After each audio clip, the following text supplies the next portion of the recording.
হয়ে গেছে, বুথ শুরু হয়ে গেছে, কি বুঝছে এখনো তো সেরকম ভাবে কোনো ঝামেলা হয়নি। এগরাতে একটা বুথ জ্যামিংয়ের কথা শুনছি, সেটা কমপ্লেন জানিয়েছি। আর ভোটার পোলিং এজেন্ট বসতে দিচ্ছে না, কিছু কিছু জায়গায় আছে। এখন একটা জায়গাতে যাবো গ্রামীণে, যেখানে পোলিং এজেন্ট বসতে দিচ্ছে না, গিয়ে দেখি কি করে। পোলিং এজেন্ট বসতে দিচ্ছে না, কোথাও ভয় পাচ্ছে? বসতেই দিচ্ছে না মানে টিএমসি বসতে দিচ্ছে না।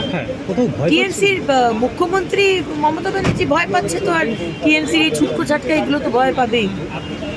কাজ করলে ভয় পেত না, 13 বছর ধরে কাজ করেনি, চুরি করেছে, মানুষকে ঠকিয়েছে, মানুষের যেগুলো পাওয়ার কথা ছিল সেইগুলো কেড়ে নিয়েছে, বাজারে বিক্রি করেছে, তো ভয় পাবে না? ইলেকশনের সময় তো ভয় পাবেই। সকাল থেকে কেন্দ্রীয় বাহিনী যা মুভমেন্ট দেখছেন, খুশি?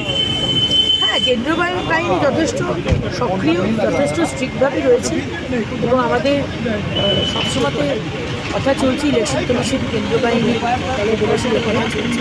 এখনো পর্যন্ত ভোট তাহলে ভোটের উপরে ঠিকঠাকই চলছে। আমার কাছে খবর আছে।